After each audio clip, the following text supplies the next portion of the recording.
Kemudian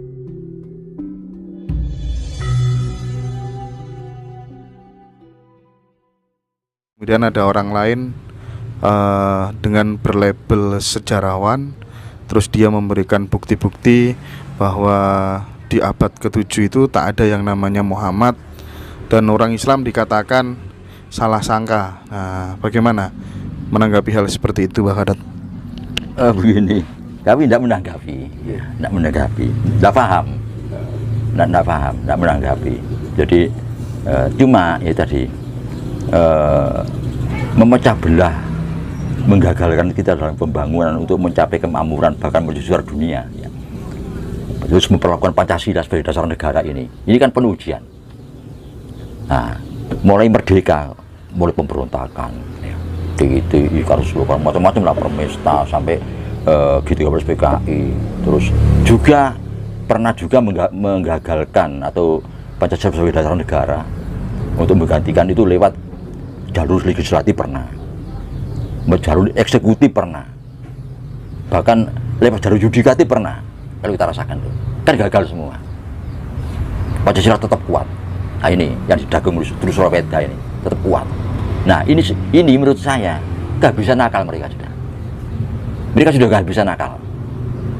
Gitu. Yang kita khawatirkan mereka itu sebenarnya di sana sepakat. Tapi sekarang ini rupa-rupanya gerakan-gerakan dari negara-negara besar sudah mengarah kepada bangsa. Bukan paham lagi. Bisa-bisa nanti sudah tidak perlu, nah ini komunis, ini liberal, nanti bersatu mereka. Bisa begitu. Nah kita akan kecelik. Ya, kita tukaran ini kalau karo orang Arab ngakak-ngakak karo mobil, mau apa kita? Iya benar. Nah, kita tukaran di perkara agama, mereka akhirnya merukun ngantem kita, habis kita. Nah ini yang kita khawatirkan. Mereka kehabisan akal. Jadi artinya Mbah Gatot menyimpulkan bahwa hal-hal seperti itu merupakan upaya untuk melakukan pecah belah saja supaya tidak bersatu. Iya. Jadi lebih baik kita waspada, hati-hati, tidak perlu siapapun tidak perlu terpancing. Tidak perlu terpancing apa-apa. Semuanya. Mereka itu kita rasakan memang ada di belahan bumi bagian satu itu disuruh asik bicara masalah agama, belahan yang lain sudah bangsa yang bicarakan itu. Ya dikhawatirkan, katakanlah sekarang orang-orang yang kita seorang Pancasila, di depan orang-orang komunis. Di sini kita tarung, mereka bersatu. Misalnya, ini kan kecelik kita nih. Ya dikhawatirkan itu. Jadi kita tidak tahu yang benar yang mana, tapi yang kita paham karena saya ini sudah tua hanya tentang perpecahan itu. Iya siap. Karena kehabisan nakal, kita nakal.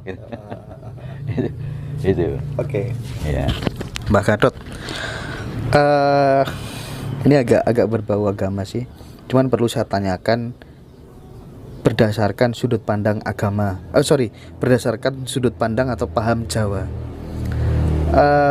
Banyak atau ada beberapa anak yai yang tidak memakai jilbab. Najwa Shihab, terus kemudian putrinya Gus Dur, itu Mbak. Nah, Alisa Wahid itu Mbak ya. Iya. Nah, bagaimana orang Jawa melihat hal seperti itu, Mbak? Melihat jilbab, melihat hijab itu seperti apa sih pandangan orang Jawa? Ya, biasa aja. Biasa aja ya.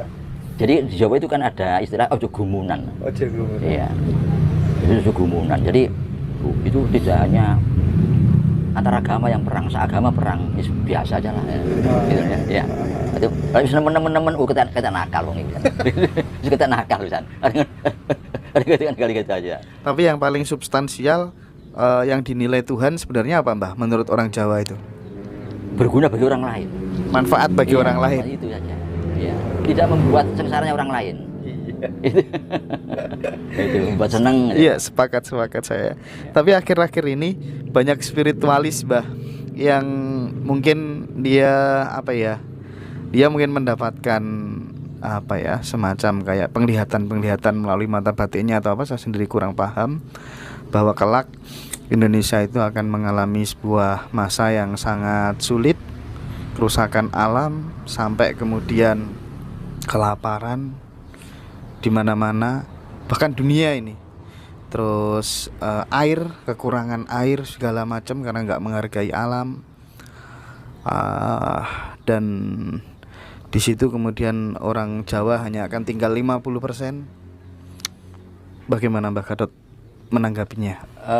Begini, jadi saya pernah baca buku ya, bukunya Ali Purtopo, Akselerasi dan Modernisasi Pembangunan. Itu berbeda dengan Coach Pak Harto. Jadi saat terbitnya buku itu mereka agak renggang. Kalau Pak Harto kan larinya ke industri negara ini. Ali Purtopo bertahan di agraris. Dikhawatirkan dalam keadaan perang besar, kalau kita lepas agraris, kita tidak bisa makan. Nah, kalau di situ menguraikan Ali Purtopo tentang kita bertahan di negara agraris ini. Nah, tapi yang terjadi kan sekarang ya, dilema kan harga beras ini. Harga beras ini dilema, dimahalkan, itu tidak terjangkau oleh para kuli-kuli panggul, tukang becak, para supir, ya, penjahit misalnya. Terus kaki lima kan tidak terjangkau, akhirnya seolah-olah disubsidi kan oleh petani. Tapi kenapa anggota DPR pusat gajinya 1 juta kok bisa disubsidi juga, minta beras 10.000? Nah ini loh, gubernur dengan stafnya, bupati dan stafnya yang gajinya besar kok minta juga harga beras 10.000? Kok sama dengan apa, tukang beca 10.000? Loh ini kan ini yang menjadi pemikiran, sehingga petani sendiri dengan hasil panennya ya tidak cukup untuk kredit sepeda motor, tidak cukup bayaran sekolah, tidak cukup. Kalau ke dealer misalnya di sepeda motor ditawar tidak bisa, karena dealer sendiri itu bisa berat 10.000. Lu bapak kan kaya, udah mau harus 10.000, kalau tak lapor dicekel. Nah ini kan perlu keadilan ini, keadilan jual bagi seluruh rakyat Indonesia ini perlu. Tidak adil kan ini. Kalau petani harus bersubsidi ke anggota DPR sekian ribu, anggota DPR pusat daerah dengan harga beras 10.000 sama dengan kuli panggul, kan tidak adil. Ini yang perlu dipikirkan. Jadi ini yang apa ya, tidak tahu bagaimana mekanismenya ya.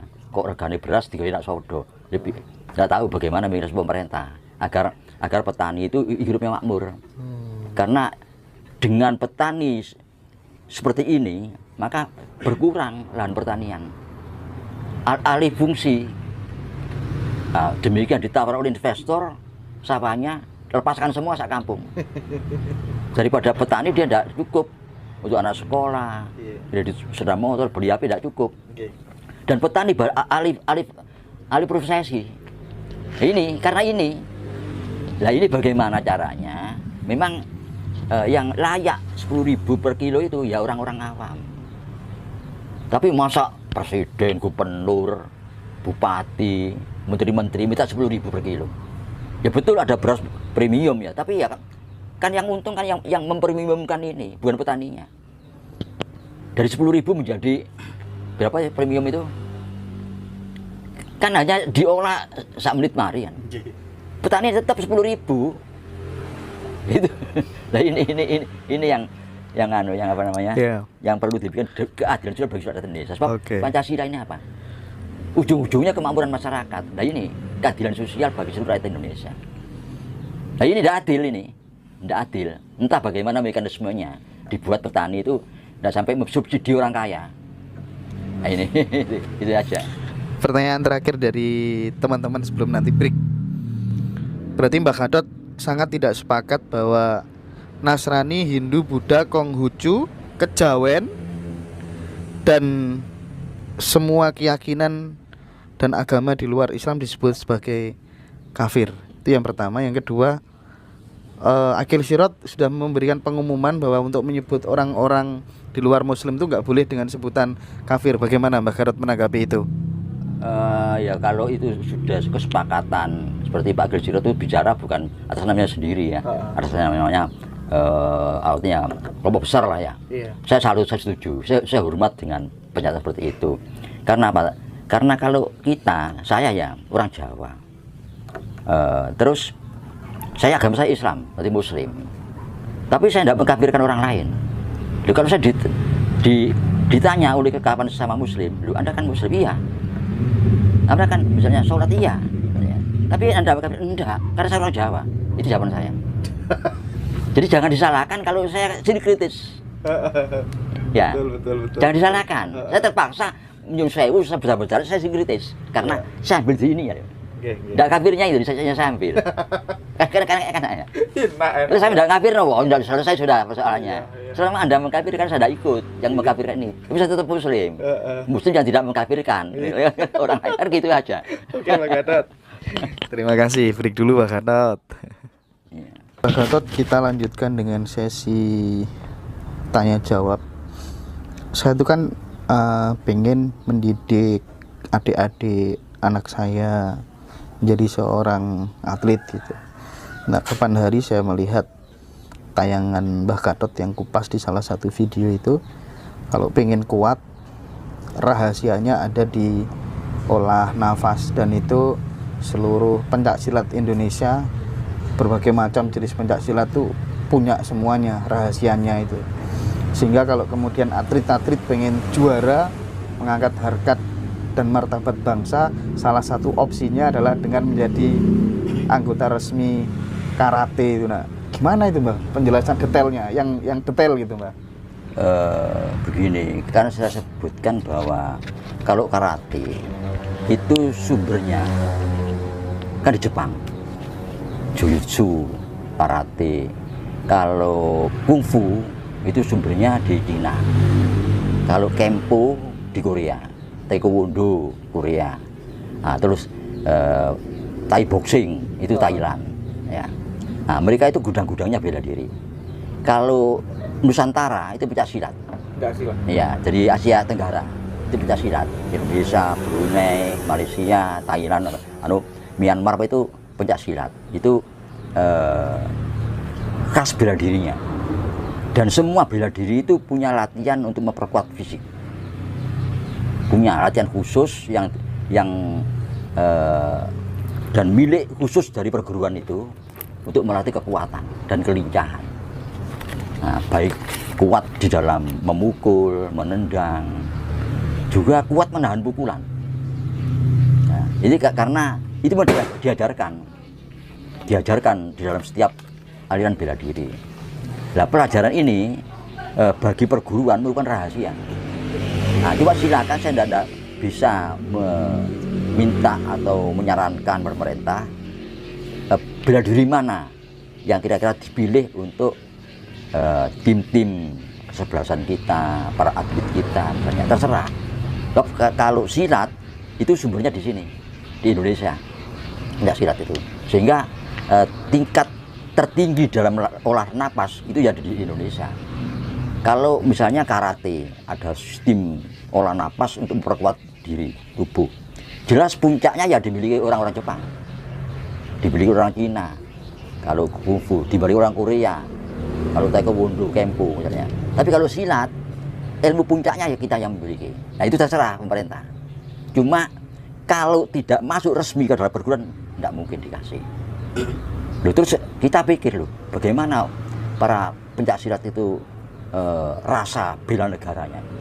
Loh, nanti dulu yang ngiler, Pak. Ngiler sekali bagaimana bangsa kita ini bisa menang, bisa unggul, nama baiknya di apa persepak bolaan. Yang ngiler kita sangat merindukan sekali sama. Coba bagaimana saya mengajarkan kalau dia tidak mau, hanya kita lihat dari sebelah mata.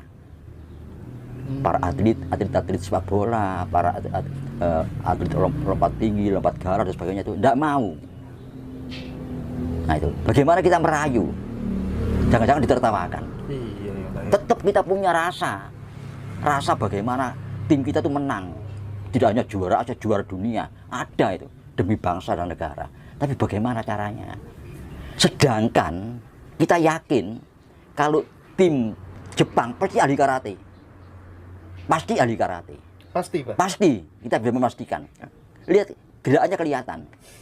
Kalau tim dari Korea pasti taekwondo atau kempo. Pasti sudah. Karena apa? Kita ini Asia Timur orangnya kecil-kecil.